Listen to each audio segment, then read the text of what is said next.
Immortal and Martial Dual Cultivation, episode 33. Untuk melihat video selengkapnya, sahabat bisa kunjungi playlist yang telah Sabta Novel sediakan. Yuk mari, kita berimajinasi bersama dan masuk ke alur ceritanya.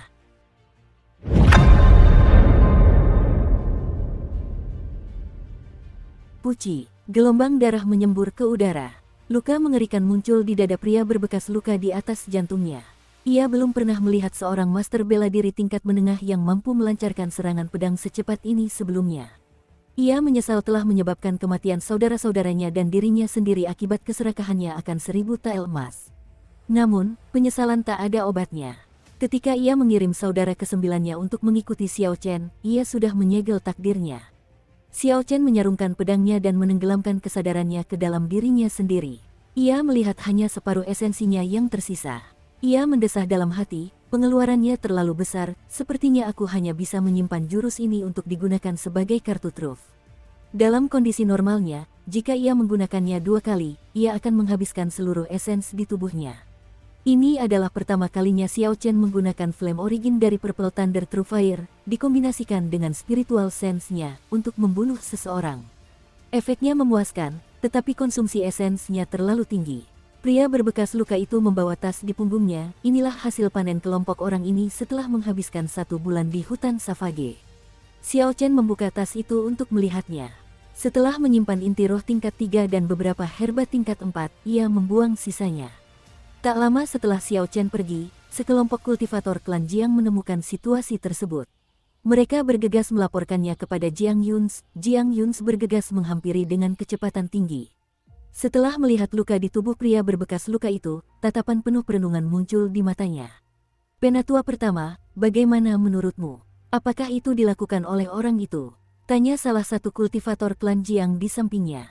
Setelah sekian lama, Jiang Yuns berkata, luka sabetan pedang di dadanya persis sama dengan luka di dada saudara-saudara kita beberapa hari yang lalu. Seharusnya orang yang melakukannya juga. Kultivator klan Jiang di samping berseru kegirangan, orang ini akhirnya menunjukkan dirinya. Dilihat dari suhu tubuhnya, dia jelas belum pergi jauh. Kejar, kata Jiang Yuns dengan suara berat, raut wajahnya berubah serius. Saat Xiao Chen menuju pintu keluar hutan Savage, ia bertemu dengan beberapa kelompok kultivator yang dipenuhi keserakahan. Ia telah menghadapi mereka secara langsung tanpa banyak kesulitan. Beberapa dari mereka mengenali Xiao Chen, beberapa dari mereka hanya melihat bahwa ia sendirian dan ingin merampoknya. Burung mati mencari makan, dan manusia mati mencari kekayaan, yang terkuat bertahan hidup. Di dalam Savage Forest, tatanan alami yang lemah menjadi santapan bagi yang kuat ditunjukkan secara ekstrim. Bahkan manusia pun tak terkecuali. Celakanya bagi mereka, hanya dengan teknik pedang petir bergegas dan seni melonjak awan naga biru, Xiao Chen bisa dibilang tak tertandingi di antara para master bela diri. Tak hanya semua kultivator yang bergerak itu tidak mendapatkan apa-apa, mereka juga kehilangan nyawa. Pintu masuk kota air putih sudah sangat dekat.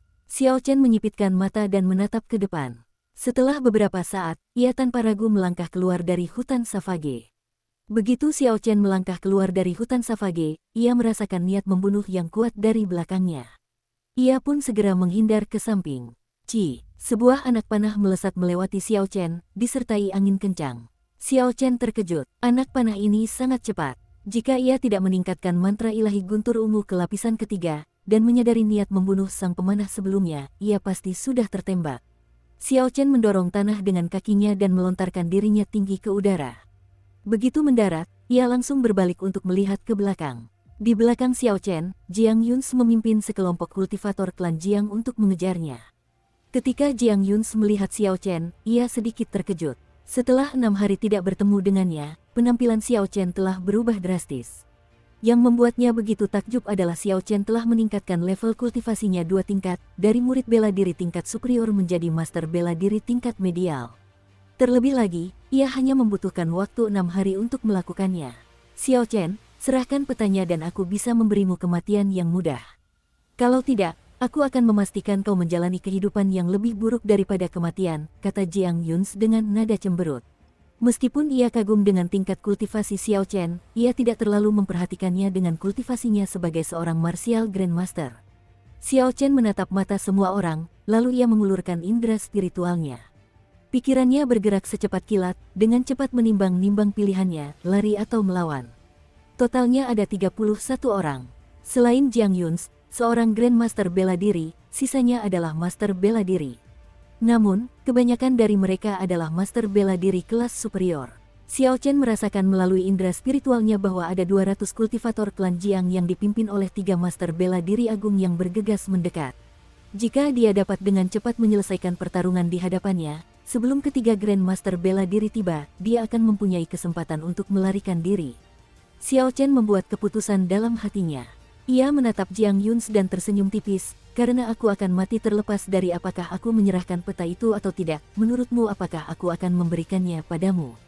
Jiang Yun tersenyum, menurutmu, apa kau punya pilihan? Selama 100 tahun terakhir, siapapun yang berani menyinggung klan Jiang di kota air putih tidak akan mendapatkan akhir yang baik. Jiang Yun memegang pedang bajanya dan memimpin orang-orang di belakangnya sambil berjalan menuju Xiao Chen, selangkah demi selangkah. Senyum jahat tersungging di wajahnya. Di matanya, Xiao Chen tak lagi punya cara untuk melawan. 10 langkah, 9 langkah, 8 langkah. Ekspresi Xiao Chen tidak berubah saat ia menghitung jarak antara orang-orang ini dan dirinya sendiri. Ketika mereka hanya berjarak 5 langkah dari Xiao Chen, ia pun bergerak. Penghindaran petir. Tiba-tiba, kilat menyambar dan Xiao Chen menghilang dari tempatnya. Tepat di depan mata semua orang yang terkejut, ia muncul di tengah para kultivator klan Jiang. Terbang dengan sayap, tarian tak teratur selama 1000 tahun. Xiao Chen berteriak pelan sambil melompat ke udara. Tubuhnya terus berubah posisi di udara. Cahaya pedang demi pedang menyambar satu demi satu, menyebabkan kelompok itu berteriak berulang kali dalam kesengsaraan. Mundur, teriak Jiang Yun keras. Xiao Chen, yang terus-menerus mengubah posturnya dengan cepat, sangat cepat. Mustahil bagi siapapun untuk menangkapnya. Para kultivator klan Jiang bergegas keluar dari kelompok. Namun, cahaya pedang itu terlalu cepat. Setiap kali ada kilatan cahaya pedang, seseorang akan terkena. Darah dan anggota tubuh yang terpotong terus berjatuhan ke tanah. Tarian 1000 tahun yang tak teratur adalah teknik bela diri dengan tingkat kematian tinggi dan jangkauan efek yang luas. Semakin banyak orang, semakin dahsyat teknik itu. Cahaya pedang terus berkedip, dan Xiao Chen meluncurkan lebih dari 1000 cahaya pedang dalam sekejap. Setelah Xiao Chen mendarat, jumlah kultivator klan Jiang yang tidak terluka berjumlah sekitar 10. Sisanya telah terkena cahaya pedang, mayat mereka hancur tak dikenali, berserakan di mana-mana. Darah mengalir deras dari tubuh-tubuh itu, terus-menerus. Anggota tubuh yang terpotong dan organ-organ dalam berserakan di mana-mana, sungguh mengerikan. 10 orang yang tersisa menjadi pucat. Meskipun mereka pernah membunuh sebelumnya, bahkan hingga jumlahnya jauh melebihi jumlah yang tewas hari ini, mereka belum pernah melihat pemandangan sekejam dan sekejam ini sebelumnya. Jika mereka tidak berlari cepat, mayat-mayat di tanah itu akan menjadi milik mereka. Memikirkan hal ini, hati para kultivator sisa klan Jiang menegang, mereka merasakan punggung mereka dingin karena keringat. Ekspresi Jiang Yun tampak tak sedap dipandang.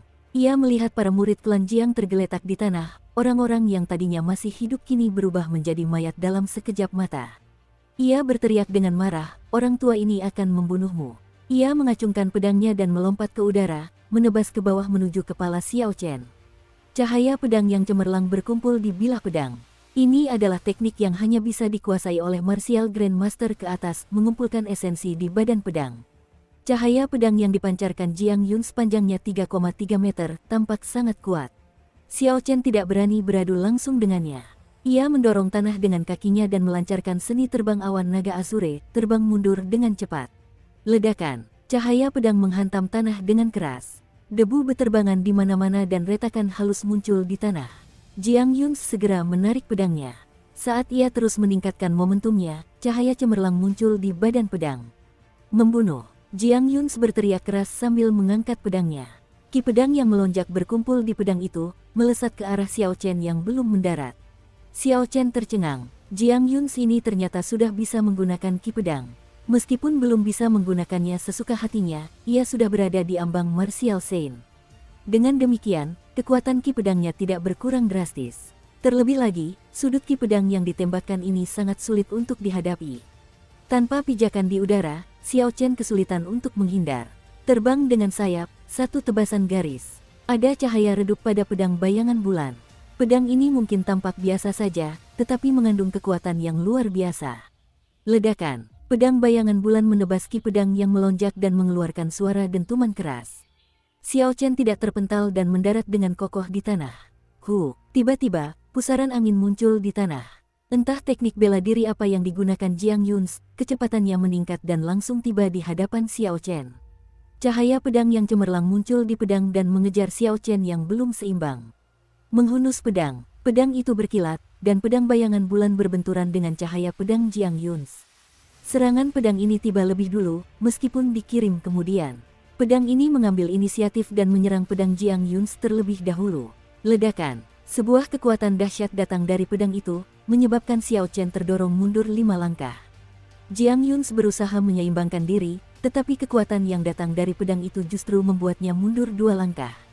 Apakah orang itu Xiao Chen? Ternyata dia tidak dirugikan saat bertarung dengan Jiang Yuns. Dia berhasil membunuh lebih dari 10 kultivator klan Jiang sebelumnya dengan satu teknik bela diri.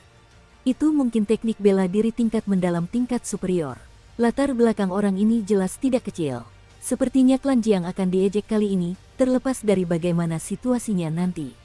Begitu banyak orang yang mati demi menangkap seorang master bela diri kelas menengah.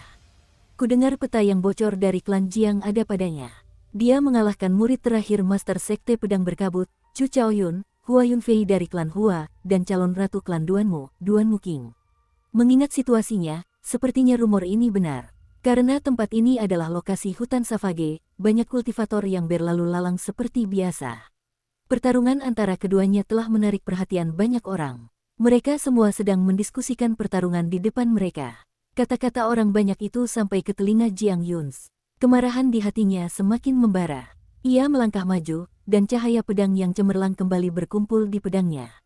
Ledakan, Xiao Chen, yang baru saja bertukar pukulan dengannya, tidak ragu-ragu dan menggunakan jurus yang sama. Hasilnya sama seperti sebelumnya, Xiao Chen mundur 5 langkah.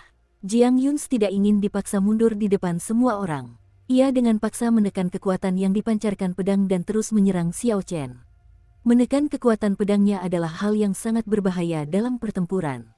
Jika ia tidak mampu menghabisi lawannya sebelum kekuatan itu kembali, ia akan menerima serangan balik. Pada saat itu, kekuatan yang ia tekan akan kembali dengan kekuatan berkali-kali lipat. Boom, boom, boom, boom, boom. Jiang Yuns menebas 5 kali. Xiao Chen mundur dan sudah mencapai batas hutan Savage. Tangan kanannya, yang memegang pedang bayangan bulan, tersentak hingga mati rasa. Ia bahkan merasakan sakit di dadanya. Tatapan Xiao Chen tenang, sama sekali tidak ada kepanikan. Ia telah bertahan, mengumpulkan energi. Ia tidak percaya Jiang Yuns akan mampu bertahan lama. Sekarang, persaingan sengit dimulai, siapa yang bisa bertahan lebih lama. Boom, boom, boom, boom. Jiang Yuns melangkah lebar sambil berteriak. 4 cahaya pedang melesat dari pedangnya. Cahaya ini menyebabkan Xiao Chen terlempar mundur ke hutan Savage. Namun, kekuatan yang ditekan Jiang Yuns telah mencapai batasnya. Jiang Yuns ingin berhenti, tetapi ketika melihat wajah Xiao Chen yang pucat dan darah menetes dari mulutnya, ia memutuskan untuk melupakannya. Bocah ini hanya seorang master bela diri tingkat menengah, mustahil dia bisa menahan kekuatanku. Aku yakin dia melakukan hal yang sama sepertiku, dengan paksa menekan kekuatan di tubuhnya. Mari kita lihat siapa yang bisa bertahan sampai akhir, aku tidak akan menyerah. Memikirkan hal ini, Jiang Yuns berteriak keras saat dia bersiap melakukan gerakan terakhirnya untuk membunuh Xiao Chen. Tatapan Xiao Chen setenang air yang tenang. Ia memperhatikan ada retakan kecil di pedang Jiang Yuns. Lebih lanjut, ia juga memperhatikan bahwa Jiang Yuns tampak agak tidak biasa. Ia tahu sudah waktunya. Guntur tebasan yang menggemparkan. Ia berteriak keras, dan pedang bayangan bulan tiba-tiba memancarkan busur listrik yang tak terhitung jumlahnya. Inti iblis tingkat 6 juga dilepaskan sepenuhnya. Energi yang telah ia kumpulkan semuanya digunakan dalam serangan paling dahsyat dari teknik pedang petir rusing. Suara ledakan terdengar di belakang Xiao Chen. Ia terbang dengan anggun di udara, hanya meninggalkan bayangan. Ia membelah udara dan menimbulkan 2 gelombang kejut, berbenturan dengan cahaya pedang Jiang Yuns. Ledakan, kedua pedang itu bertabrakan, dan sesuatu yang tak terduga terjadi. Pedang tingkat mendalam superior di tangan Jiang Yuns patah. Serangan tubuh miring, memanfaatkan momen Jiang Yuns yang tercengang, Xiao Chen mencondongkan tubuh ke samping dan memusatkan seluruh tenaganya pada bahu Jiang Yuns. Ia menghantam ke depan dengan ganas, tubuhnya yang telah ditempa hingga tingkat yang mengerikan, menghantam dada Jiang Yuns. Puci, Jiang Yun langsung memuntahkan seteguk darah dan terbang tinggi ke udara. Kemudian, ia mendarat dengan keras di tanah. Kekuatan yang ia tahan tiba-tiba meledak. Dukung terus channel YouTube Sabta Novel. Setelah mendarat, ia memuntahkan 9 suap darah terus-menerus, wajahnya pucat. Ia tampak seperti Xiao Chen yang berjalan perlahan dan bergumam, bagaimana mungkin? Bagaimana mungkin? Ia hanya seorang master bela diri tingkat menengah, bagaimana mungkin ia bisa mengalahkanku dalam hal kekuatan? Jiang Yun ini terlalu sombong. Ia bahkan dengan paksa menahan dan menekan kekuatan pedang itu, lalu berasumsi bahwa pemuda itu juga melakukan hal yang sama. Memang, kekalahan yang tidak adil. Kalau saja dia tidak secemas itu, peluangnya untuk menang akan jauh lebih besar setelah bertukar 500 jurus. Gerakan terakhir pemuda itu terlalu mengerikan. Tak disangka ia memiliki kegigihan dan daya tahan seperti itu, menyimpan tenaganya untuk dilepaskan di akhir, meraih kemenangan dalam satu gerakan. Para kultivator yang menyaksikan langsung menggelengkan kepala dan mendesah saat melihat Jiang Yun kalah telak. Mereka merasa kekalahan ini kurang pantas, mereka juga merasa serangan mengerikan Xiao Chen sangat mengejutkan. Melihat Xiao Chen mendekat, Jiang Yun merasakan bayang-bayang kematian muncul di hatinya. Ia bergegas menuju gerbang kota dan berteriak kepada bawahannya di samping, tahan dia. 10 orang sisanya adalah orang-orang yang bersumpah mati dari klan Jiang. Meskipun mereka membenci tindakan Jiang Yun, mereka tidak ragu untuk tetap tinggal. Karena keluarga mereka berada di klan Jiang, jika mereka melanggar perintah atau bahkan melarikan diri, mereka tidak hanya akan dihukum, tetapi juga akan melibatkan keluarga mereka. Oleh karena itu, mereka tidak punya banyak pilihan. Lebih lanjut, jika mereka tewas akibat pertempuran, keluarga mereka akan menerima kompensasi yang besar. Xiao Chen tampak tenang sambil terus melangkah maju, seolah tak ada halangan di depannya. Tatapan orang-orang dipenuhi keterkejutan ketika Xiao Chen berjalan melewati mereka. Xiao Chen tampak tidak bergerak, tetapi tubuh 10 kultivator klan Jiang tiba-tiba meledak menjadi api ungu. Mereka langsung terbakar hingga menjadi tumpukan abu. Jiang Yun menoleh untuk melihat apa yang sedang dilakukan Xiao Chen. Saat itu, ia ketakutan dan segera menambah kecepatan, bergegas menuju gerbang kota. Sial, di tengah tumpukan abu, sebuah busur yang berkilau dingin dan tabung anak panah jatuh. Ini adalah senjata roh yang sebelumnya digunakan Jiang Yun untuk menembak Xiao Chen.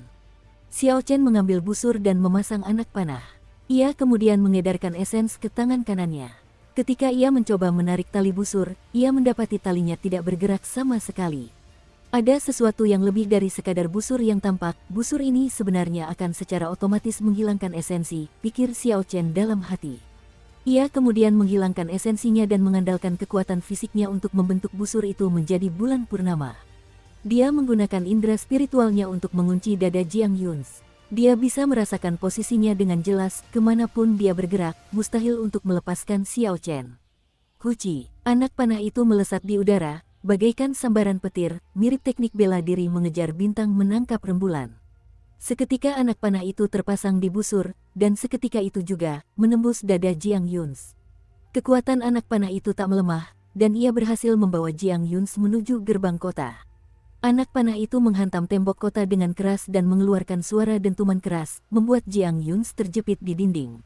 Tetua pertama klan Jiang, kekuatan nomor 1 kota air putih, dijepit di dinding kota air putih oleh seorang pemuda. Suasana hening, semua orang ternganga tak percaya. Pemuda itu benar-benar berhasil menggambar busur pembunuh jiwa menjadi bentuk bulan purnama, sungguh tidak dapat dipercaya. Memang, klan Jiang harus menghabiskan banyak batu roh sebelum mereka bisa membelinya dari Heavenly Craft Manor. Seseorang tidak bisa menggunakan esens untuk menarik busur, mereka hanya bisa mengandalkan kekuatan fisik. Di klan Jiang, hanya Jiang Yun yang bisa menariknya sedikit. Meski begitu, banyak orang telah mati karena busur ini. Haha, Jiang Yun tidak akan pernah membayangkan bahwa dia akan terbunuh oleh busur ini.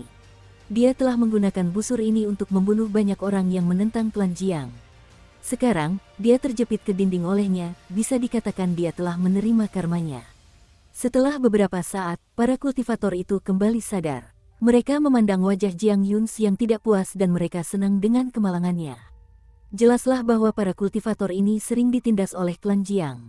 Xiao Chen menatap busur pembunuh jiwa di tangannya, dia merasa terkejut, dia tidak menyangka busur yang tampak biasa ini memiliki asal-usul yang luar biasa. Xiao Chen memasukkan busur pembunuh jiwa ke dalam cincin semesta dan mendongak menatap Jiang Yun yang terjepit. Tanpa ragu, ia langsung berjalan menuju kota air putih. Setelah sekian lama, 3 Grandmaster bela diri dari klan Jiang memimpin 200 Master bela diri keluar dari hutan Savage dengan megah. Ketika mereka melihat Jiang Yuns yang terjepit, mereka menjadi pucat pasi karena ketakutan dan wajah mereka dipenuhi keterkejutan. Malam telah larut, langit mendung, tetapi tak ada bintang. Hanya bulan yang memudar menggantung tinggi di langit, memancarkan cahaya bulannya yang lembut ke tanah. Di dalam klan Jiang di kota air putih, semua tetua dipanggil ke aula besar. Jiang Mingsun duduk di tengah aula dengan ekspresi datar. Di kedua sisinya duduk 6 orang suci dari klan Jiang, mereka semua adalah orang suci bela diri. Di belakang mereka, ada puluhan Grandmaster bela diri. Aula besar tampak agak ramai. Inilah pasukan elit sejati klan Jiang, merekalah yang diandalkan klan Jiang selama 100 tahun terakhir. Merekalah yang memungkinkan klan Jiang berjaya tanpa tandingan di kota air putih. Pada saat ini, orang-orang ini, yang merupakan orang-orang berkuasa di Whitewater City dan biasanya dihormati, tampak sangat serius di wajah mereka. Suasana di aula besar terasa sangat suram dan sepi. Jiang Mingsun mulai berbicara perlahan, saya yakin semua orang tahu apa yang terjadi hari itu. Tetua pertama Jiang Yuns terjepit di tembok kota dan meninggal. Seorang martial saint yang ditahbiskan di sisi kanannya berkata, "Saudara Jiang, tidak perlu terlalu dihiraukan, dia hanyalah seorang martial master tingkat menengah. Aku bisa dengan mudah mencubitnya sampai mati hanya dengan satu tangan. Kurasa lebih baik melupakan masalah ini. Kita harus fokus pada sisa-sisa kuno, di sanalah klan Jiang bisa mendapatkan fondasi untuk ekspansi." Tepat setelah itu, seorang pria parubaya di belakang berbicara, dengan ekspresi sangat gelisah di wajahnya, "Penatua Bai. Apa maksudmu dengan ini? Kakak tertuaku dijepit sampai mati di gerbang kota. Mungkinkah kita akan membiarkannya mati sia-sia?" Orang suci bermarga Bai itu mengerutkan kening dan berkata dengan nada kesal, "Apa urusanmu? Beraninya kau bicara dengan nada seperti itu padaku? Apa aku sudah bilang kita tidak akan repot-repot? Aku bersedia pergi sendiri dan membalas dendam untuk kakak tertuamu, tetapi ada hal-hal yang lebih mendesak." Bahkan kepala klan pun tidak mengatakan apa-apa, "Siapa kau yang bicara?" Wajah pria parubaya itu memerah, dengan statusnya, ia memang tidak seharusnya berbicara kepada penatua yang ditahbiskan seperti ini. Namun, saudaranya telah meninggal, dan ia merasa tidak puas. Jiang Mingsun berkata, "Yun Feng, kamu tidak perlu terlalu khawatir. Selama bertahun-tahun ini, pernahkah kamu melihat orang yang menyinggung klan Jiang berakhir baik? Kali ini, alasan saya memanggil semua orang bukan agar mereka semua fokus pada masalah ini. Saya punya pendapat yang sama dengan Penatua Bai. Kita harus memprioritaskan apa yang penting. Tidak perlu repot-repot dengan seorang master bela diri tingkat menengah. Satu-satunya kekhawatiran saya sekarang adalah orang ini mungkin membocorkan peta itu. Karena itu, saya memanggil semua orang untuk bersiap memasuki reruntuhan kuno itu." Jiang Mingsun mengatakannya tanpa berpikir kritis. Setelah selesai, ekspresi semua orang berubah. Mungkinkah mereka bisa memasuki reruntuhan kuno yang perkasa hanya dengan mengandalkan diri sendiri?